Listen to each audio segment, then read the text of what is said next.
Now, the grand design opened, and this intrigued me, with a list of the big questions that people have always asked. How does the universe behave? What is the nature of reality? Where did all this come from? Did the universe need a creator? And I thought, this is going to be very interesting. Hawking is now going to treat these philosophical questions with rigor. Well, I got a shock, because Hawking at once dismisses philosophy. He lists his questions, and then he says, traditionally, these are questions for philosophy, but philosophy is dead. It is not kept up with modern developments in science, particularly in physics. And as a result, scientists have become the bearers of the torch of discovery in our quest for knowledge. Well, I was startled by this, to say the least, because, of course, his questions are all philosophical questions. His statement about philosophy is dead, is itself a philosophical statement. It's certainly not a statement of science. It is a metaphysical statement. And therefore, because his statement claims that philosophy is dead, when I then read that his book is all about philosophy, I get slightly disturbed that there's a bit of basic and fundamental lack of understanding behind it. But let's have a look at the logic, because the major conclusion of Hawking's book is this: because there is a law of gravity, the universe can and will create itself out of nothing. Now, when I read that sentence, I thought, what? And then I read it again, and then I read it again, and then I spent many hours thinking about it, because this is the central conclusion and statement of the book. Well, the first obvious question to ask is, what does Hawking mean by nothing? Because his assumption, because there is a law of gravity, seems to be postulating there is something. The law of gravity certainly isn't nothing. And if he believes in a law of gravity that's prior in some sense, I presume he believes in gravity, because the existence of a law on its own without the thing it's describing would be essentially vacuous. I'll return to that in a moment. But the main point at the first level of logical analysis of this conclusion is that gravity, or a law of gravity, is not nothing. That is, if Hawking is using the word in its usual sense, philosophically correct, that is, of non-being. Now, if he isn't, he should have told us.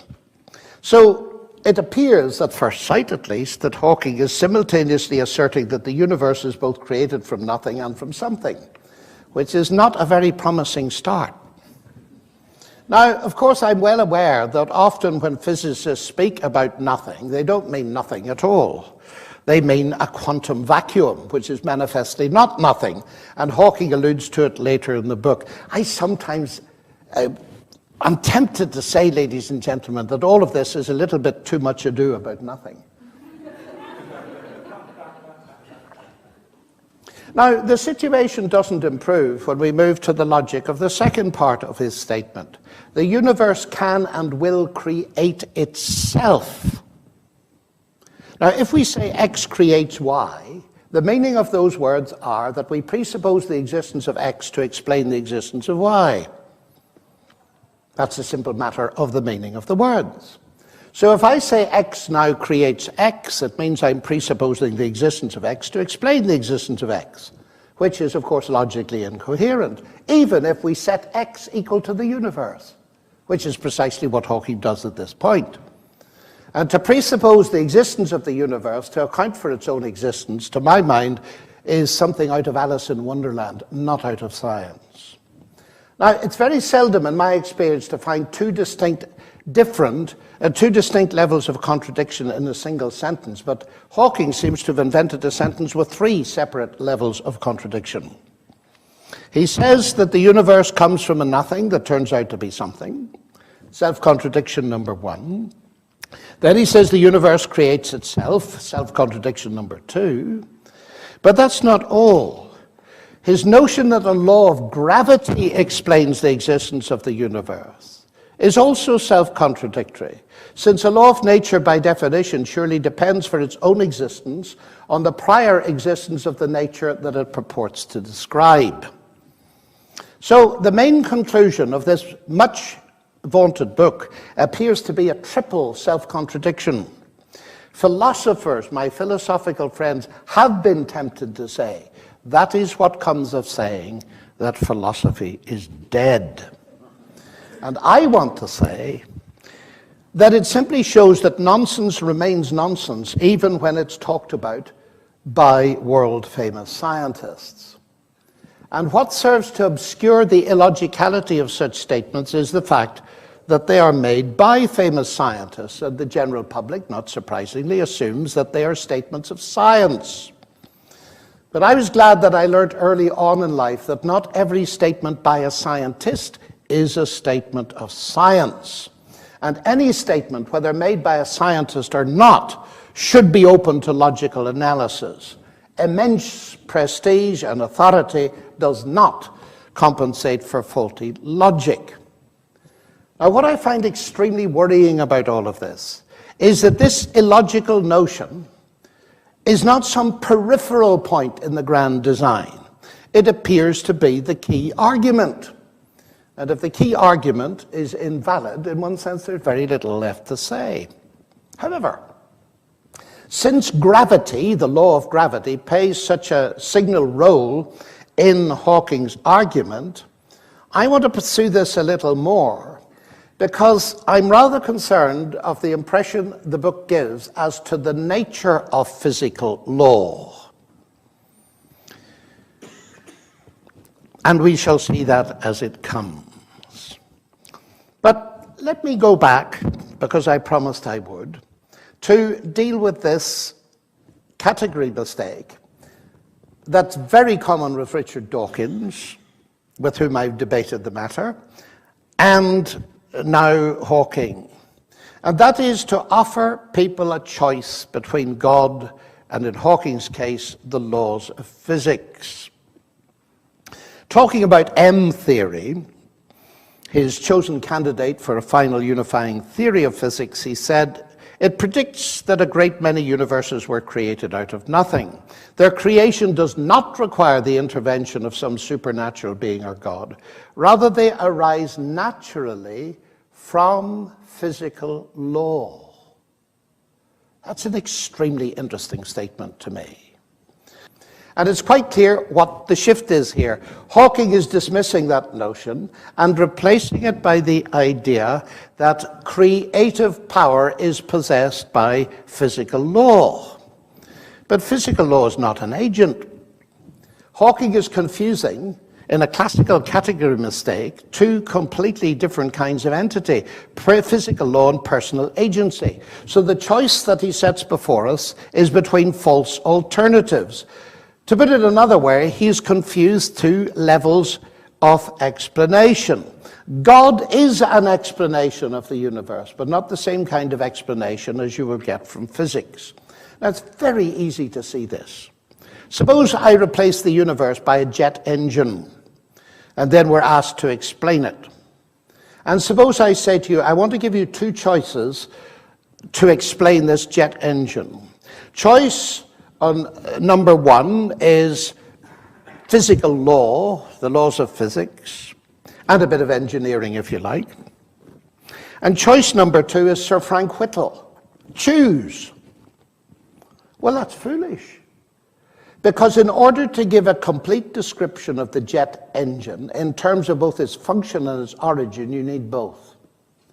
You need an explanation in terms of law and engineering, and you need an explanation in terms of the agent who invented it. They don't compete, nor do they conflict. They are distinct levels.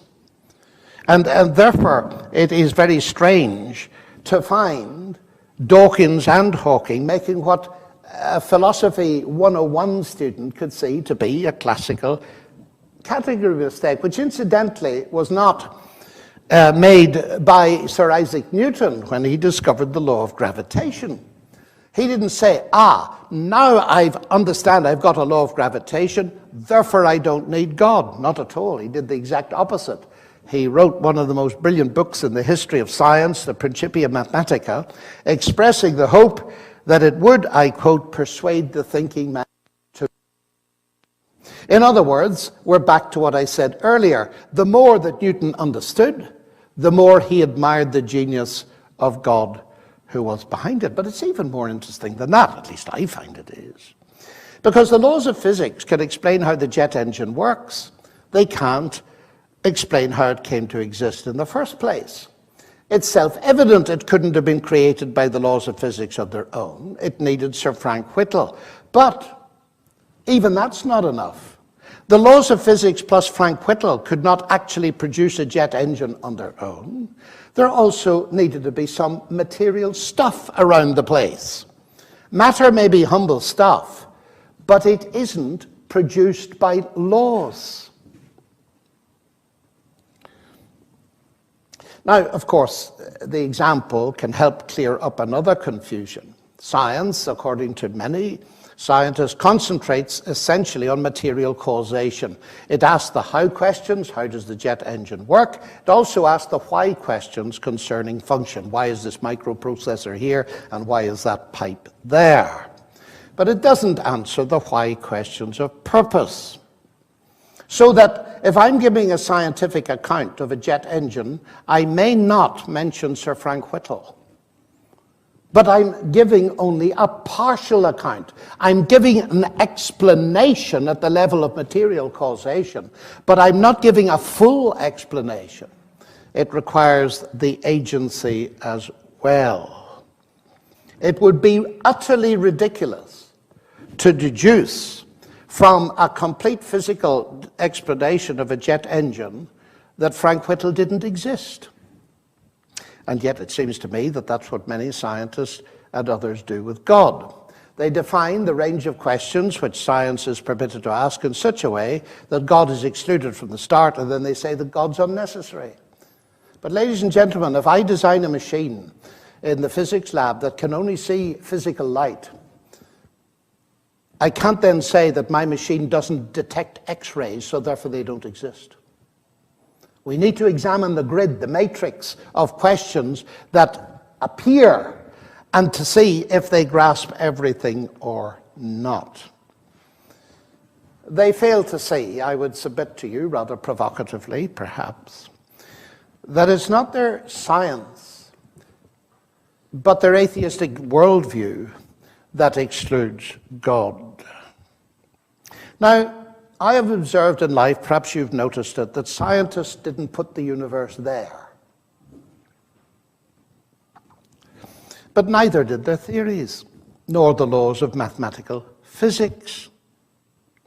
And yet, much as I find it hard to believe, Hawking seems to think they did.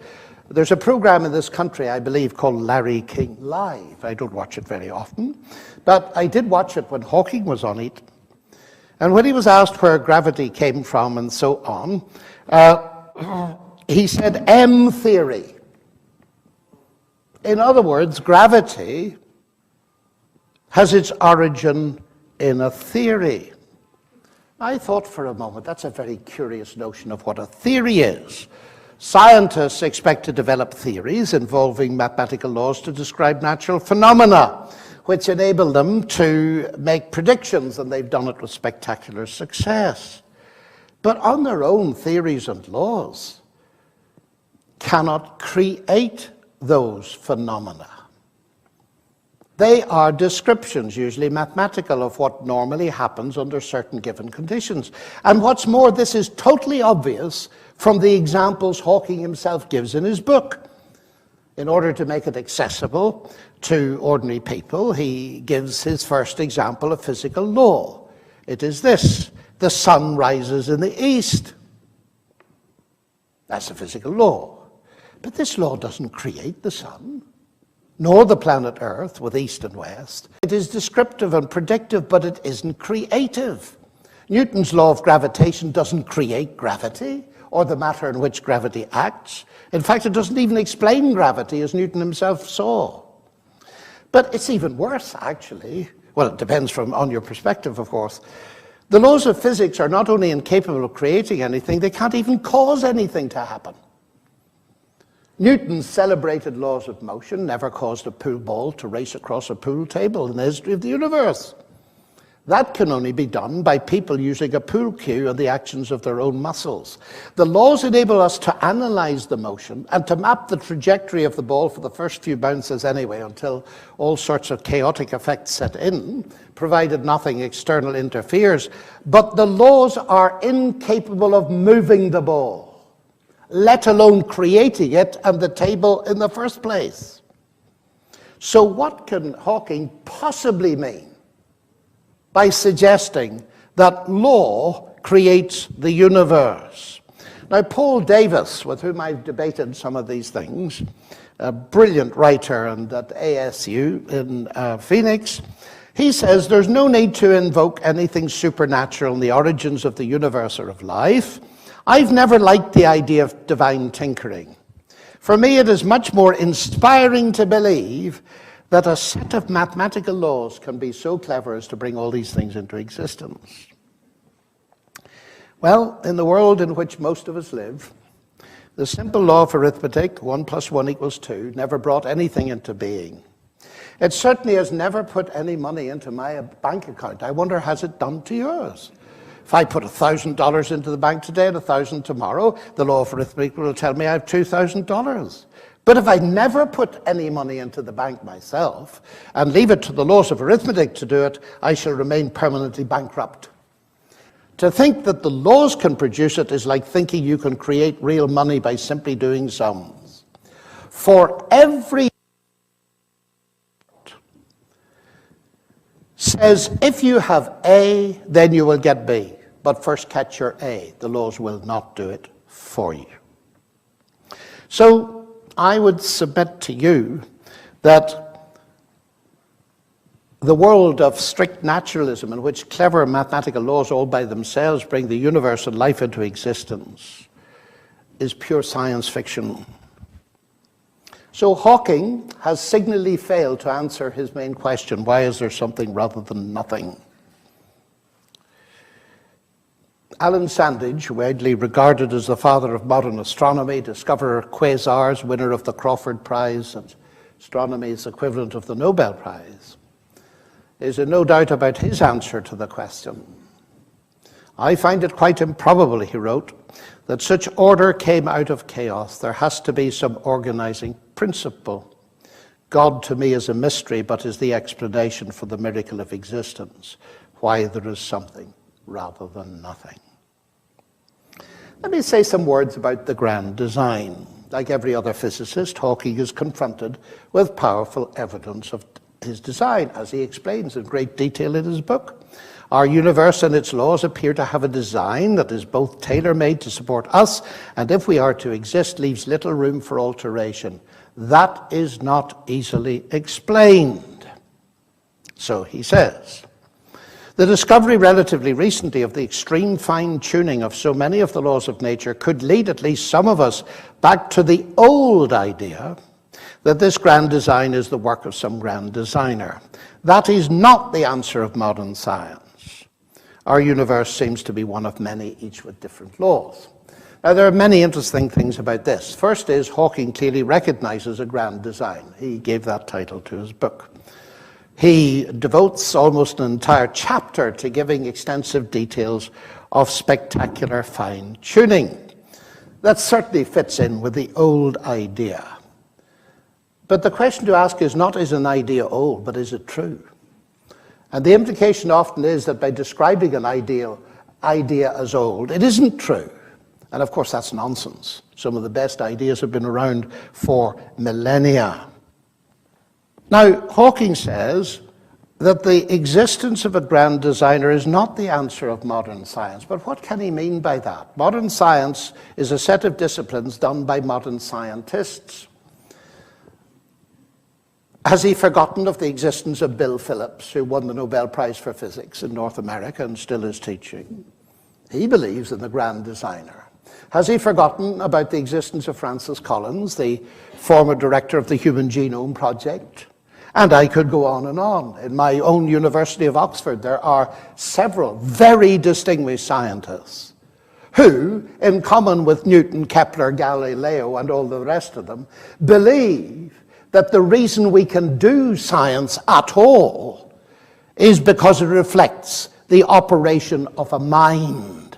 That's a very old idea, of course, but it nonetheless a very powerful idea. So Hawking is going totally beyond the evidence to say that is not the idea of modern science. But his idea of what the answer is a multiverse, and he immediately makes the category mistake again. God of the multiverse. But God can create as many universes as he likes, can't he?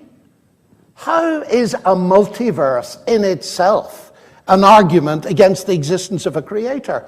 Hawking certainly hasn't addressed that question, as many philosophers have not been slow to point out. Again, the easy slip into the false dichotomy, so that it means instinctively that if a scientist takes God seriously, they're not allowed to take the multiverse seriously. That's a very clever get-out, but it seems to me it won't do. Now, with his multiverse, Hawking moves beyond science, of course. As Paul Davies points out, all cosmological models are constructed by augmenting the results of observation by some sort of philosophical principle. Now, Hawking, as we saw, claims to be the voice of modern science, but as I read, I discover that there are other powerful voices disagreeing. For instance, Sir Roger Penrose, Hawking's former collaborator. His response to the book has been fascinating. Of the use of the multiverse, Penrose says it's overused. He doesn't like the term because it's inaccurate. And then he goes on to say about this M theory that Hawking claims is the unified theory that Einstein was expecting to find. Penrose says it is very far from testability. And he points out that Hawking's book is misleading. It gives you this impression of a theory that's going to explain everything. It is nothing of the sort. It is not even a theory. And Penrose's verdict is that M theory is hardly science. And we might observe that he is a member of the British Humanist Society. He is not a theist. Now, what's interesting to me about this is, one, the existence of multiverses isn't in itself an argument against God, so we can set that aside. But for Hawking to claim that this is the answer, with voices as strong as Penrose's, seemed to me to, well, I would want to wait a little while before I made such a strong assertion. And indeed, one of Hawking's students, Don Page, who's an eminent theoretical physicist now in the University of Alberta, wrote to me, I wrote to him about a letter he put in the Times, and he responded this way, and he's allowed me to quote it for you. I certainly would agree that even if M theory were a fully formulated theory, which it isn't yet, and were correct, which of course we don't know, that would not imply that God did not create the universe. I can't help sharing with you this marvelous review that appeared in one of our national newspapers. In this very brief history of modern cosmological physics, the laws of quantum and relativistic physics represent things to be wondered at, but widely accepted, just like biblical miracles. M theory invokes something different, a prime mover, a begetter, a creative force that is everywhere and nowhere. This force cannot be identified by instruments or examined by comprehensible mathematical prediction, and yet it contains all possibilities. It incorporates omnipresence, omniscience, and omnipotence, and it's a big mystery. Remind you of anybody? A move to advance the cause of atheism, ladies and gentlemen, by means of a highly speculative, untestable theory, which even if it were true, could not dislodge God in any sense, is not exactly calculated to impress those of us whose faith in God is not speculative, but is based on evidence-based rational thought. And I conclude with this. Much of the rationale behind Hawking's and other arguments lies in the idea that there's a deep-seated conflict between science and religion. This is not a discord that I recognize. In fact, I'd go further than that. I've had the privilege to work with two very distinguished historians of science in my career, Professor John Brooke and his successor, Professor Peter Harrison at Oxford. And what is very interesting, that with all kinds of nuances that can be made by the expert historians, one interesting focal point of history has been the explosive rise of science as we know it, that is modern science, in the 16th and 17th centuries. And C.S. Lewis got it pretty right, it seems to me, in the opinion of these experts, when he wrote these words. Men became scientific. Why? Because they expected law in nature, and they expected law in nature because they believed in a lawgiver. In other words, far from belief in God hindering science, it was the very motor that drove it. Now, identifying science as a rational activity helps me, it seems, to point up very clearly another very serious flaw in Hawking's thinking. Like Francis Crick, he wants us to believe that human beings are nothing but mere collections of fundamental particles of nature. In his reductionism, he reduces biology to physics and chemistry and concludes, it is hard to see how free will can operate if our behavior is determined by physical law. So it seems we are no more than biological machines, and that free will is just a delusion. It's logical.